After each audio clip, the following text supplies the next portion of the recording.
राजनीति में धर्म को देखना, धर्म के तौर पर कोई काम करना आपकी नज़रों में कैसा है? किसी के महापुरुषों के बारे में कटाक्ष करना और उससे राजनीति खेलना ये सही ठहराया जा सकता है? हिंदू मुसलमान सिख ईसाई सब लोग आपस में भाई बन के रहे। बीजेपी ने कोई एक्शन नहीं लिया। डीजल पेट्रोल सस्ता मत करो, आप हमारे पुराने भाव जो पुराने रेट थे आप हमको वो लौटा दो। आप सब लोग भाई अमन चैन से रहे, जात धर्म का झगड़ा ना हो।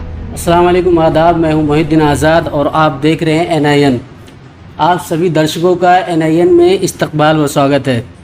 आज हमारे साथ भारत भाई नगर पंचायत के उम्मीदवार प्रत्याशी के तौर पर आपको देखते हुए विजय कुमार अग्रहारी साहब हैं। उनसे गुफ्तगू करने के लिए मैं आज हाजिर हुआ हूँ। अग्रहारी साहब, NIN में आपका इस्तकबाल है, स्वागत है। आपका भी स्वागत है।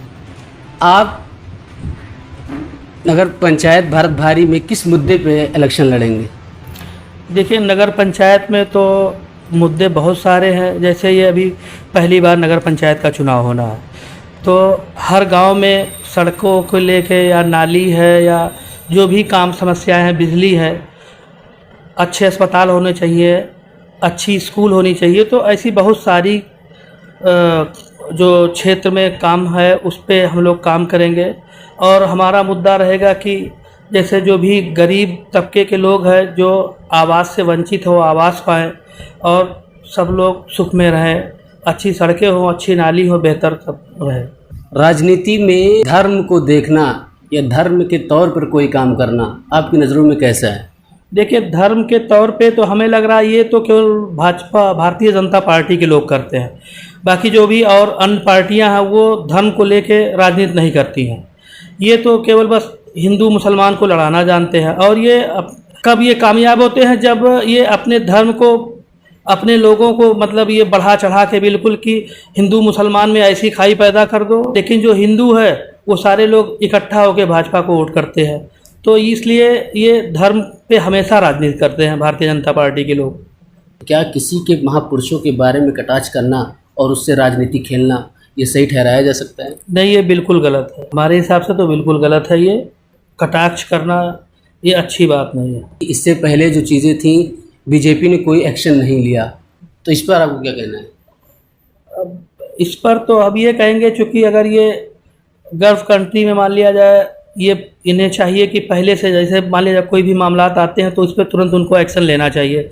लेकिन ये जानते हैं कि इसमें हमारा कुछ फ़ायदा नहीं है। राजनीतिक बिल्कुल अगर हम उस पर कुछ बोलेंगे तो हमारा नुकसान होगा, तो इसलिए चुप्पी साधे रहते हैं बिल्कुल एक तरीके से। जिस नगर पंचायत से आप इलेक्शन लड़ रहे हैं उसमें ये भी सुनने आ रहा है कि वार्ड का जो डिवाइड हुआ है, वार्ड जो तकसीम किया गया है, वो भी कहीं ना कहीं मजहब या धर्म को आगे करके हुए नाम को डिवाइड किया गया है। इस पर क्या कहना है? चलिए ठीक है, हम ये नगर पंचायत, इसका नाम जो कि धर्म के नाम से जोड़ा गया था, भारत भारी, ठीक है, तो ठीक है, भारत भारी के नाम से जोड़ा गया, ठीक है, भरत नगर तो ठीक है। लेकिन और जो और नामे जो हैं, ठीक है, सारे नामों को धर्म से ना जोड़ के जैसे 15 वार्ड बनाए गए, उसमें 5 वार्ड ऐसे बना देते कि जो महापुरुष हैं, स्वतंत्रता सेनानी हैं, जैसे उसमें, या जो संविधान बनाए, जैसे बाबा भीमराव अम्बेडकर, जैसे मान लीजिए अम्बेडकर नगर कर देते या लोहिया नगर कर देते, या ऐसे कोई माइनॉरिटी का गांव है उसमें ज़्यादा संख्या, अबू कलाम नगर कर देते, सुभाष नगर कर देते। तो इस तरीके रहता तो ये ज़्यादा बेहतर, अच्छा लगता। और हमारे हिसाब से ये करना भी चाहिए उनको। अभी तो प्रकाशन होना बाकी है, जब प्रकाशन होगा तो प्रकाशन में इसके लिए आपत्ति भी पड़नी है और पड़ेगी। माननीय विधायिका जी कहीं भी हैं इस पर कि इस पर आपत्ति लगेगा। डुमरियागंज क्षेत्र में जो सबसे प्रिय नेता माने जाते थे राम कुमार उर्फ चिंकू यादव जी, और आप में तालमेल भी बहुत अच्छी थी। लेकिन अभी ऐसे लोगों को एहसास होने लगा है कि आप लोगों के दरमियान उतना ठीक ठाक नहीं जितना पहले था। तो क्या ये मान लिया जाए कि आप उनसे नाराज़ हैं या वो आपसे नाराज़ हैं? देखिए, इसमें अगर नाराज़गी वाली बात देखी जाए तो हम उनसे नाराज़ नहीं हैं। लेकिन वो चिंकू भैया हम लोगों के नेता रहे, वो हमसे नाराज़ हैं क्योंकि भाई चुनाव में जो हमारी जिम्मेदारी थी उस जिम्मेदारी पे हम खरे उतरे।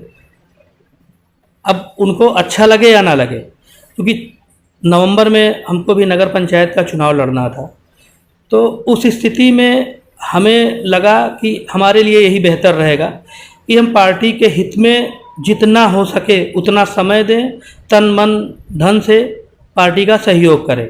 और हम लोगों की मेहनत रंग लाई। हम लोग जो हमारी प्रत्याशी रही बहन सैयदा खातून जी, उनको विधायक भी बना लिए। तो हम लोग का मेहनत सफल हुआ। और हमारे माननीय नेताजी जो हैं चिंकू बाबू, वो थोड़ा सा नाराज़ हमसे हैं। अब आगे हमारा वो चुनाव में क्या मदद करेंगे या नहीं, इसके बारे में हमको आइडिया नहीं है। लेकिन ये भी सुनने में आ रहा है कि वो भी अगले प्लान में हैं, तो क्या आप उनमें मदद करेंगे? नहीं, देखिए, अगले प्लान में है, अब ये तो समय बताएगा, क्योंकि पहले मेरा चुनाव आएगा। हमारे साथ वो कैसे खरे उतरते हैं, क्या करते हैं।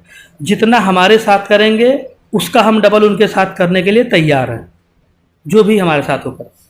आज के दौर में सबसे आवाम जनता का जो इशू है, आप किसको समझ रहे हैं? महंगाई या बेरोजगारी या और कोई है? देखिए, अभी तो ये चूँकि भाई 2022 में भारतीय जनता पार्टी दोबारा सरकार में आई, लेकिन ये महंगाई पे बिल्कुल भूल गए कि महंगाई पे भी कभी चर्चा होनी चाहिए या कभी उस पर बात करना चाहिए। डीजल पेट्रोल के दाम लगातार बढ़ते गए, थोड़ा सा उसमें से उन्होंने घटा दिया।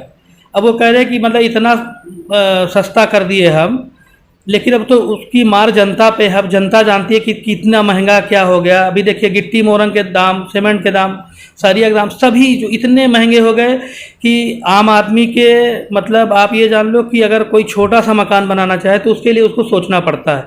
आज की महंगाई की मार इस तरीके हो गई है। तो महंगाई पे भारतीय जनता पार्टी तो बिल्कुल भूल चुकी है। वो कहती नहीं कि महंगाई है। डीजल पेट्रोल तो 10 रुपया सस्ता कर दिया मोदी जी ने। तो डीजल पेट्रोल, देखिए, अभी डीजल पेट्रोल तो सस्ता किया उन्होंने, सही है, लेकिन सस्ता कैसे किया? जो हमारे पुराने, हाँ, आप सस्ता मत करो, आप हमारे पुराने भाव, जो पुराने रेट थे, जो 2017-18 में रेट थे, आप हमको वो लौटा दो। आप सस्ता मत करो। जितने हमारे गैस के दाम थे, जो भी गैस सिलेंडर के या डीजल पेट्रोल के, या मान लिया जाए गिट्टी मोरंग, जो भी कह लो आप, मतलब महंगाई की सारी चीज़ें जो कि 2 गुना 3 गुना इतनी महंगी हो गई कि मतलब सबके जेब खर्च पे बने। अब क्या बताएं, इल्लाले पड़ रहे हैं बिल्कुल, एक तरीके से देख लिया जाए। आप जिला पंचायत सदस्य भी रह चुके हैं अपने इलाके से, मोतीगंज से। आपको कभी ये एहसास होता है या आपको कभी ये सोच दिमाग में आता है कि हमने रहते हुए ये काम नहीं किया है, इस बार अगर लोगों ने मौका दे दिया तो पूरा करके दिखाएं? नहीं, ये तो हमेशा दिल को कोसता है कि हमने, जैसे मान लिया जाए जिला पंचायत में जो भी पैसा मिलता था हमको, जो भी बजट मिलता था, उसमें लगभग 15 से 20 काम हमने किया, 18-19 काम ऐसे किया था हमने। लेकिन ये हमेशा मन में रहता था कि कितना बजट पा जाओ कि अपने क्षेत्र का विकास कर लूँ, अच्छी सड़कें कर लूँ। लेकिन चूंकि पैसे के अभाव में हम नहीं कर पाते थे इस चीज़ को। लेकिन ये उम्मीद है कि अगर नगर पंचायत के अध्यक्ष बन गए तो इस बार हमको ऐसा मौका मिलेगा कि लगभग हर गांव को सड़कों से, अच्छी सड़कें से जोड़ देंगे। बिजली से कहीं अगर वंचित है थोड़ा बहुत, तो वो भी हम बिजली की व्यवस्था अच्छी करेंगे। अच्छी नालियाँ होंगी और हमारे क्षेत्र में अच्छे पढ़ाई के सुविधा, जैसे अच्छी डिग्री कॉलेज एक हो जाए, इंटर कॉलेज हो जाए। अभी भारत भारी में हमें लग रहा हमारे नगर पंचायत में कोई भी नहीं, एक है इंटर कॉलेज, एक है ये जो अबुल कलाम ये बढ़नी में है। तो और भी पढ़ाई की अच्छी संसाधन हो जाए, स्वास्थ्य व्यवस्था ठीक ठाक हो जाए, तो ये सब हमारी सोच है। और जनता के बीच हम यही लेके जाएंगे भी कि इस बार हमको एक बार मौका दिया जाए, और हम अगर आपके कामों पे खरे नहीं उतरे तो अगली बार आप हमको नकार दीजिएगा, आप वोट हमको मत करिएगा। अपने नगर पंचायत भारत भारी की जनता को क्या मैसेज देना चाहते हैं? अब मैसेज तो हम यही देंगे कि भाई इस बार हमको आप लोग नगर पंचायत अध्यक्ष बनाइए, हम आपके बीच में सेवा करने का मौका पाएँ। और एक बार इससे पहले जिला पंचायत सदस्य रह चुके, कभी किसी की कोई शिकायत नहीं है, जो भी हम बजट पाए काम किए।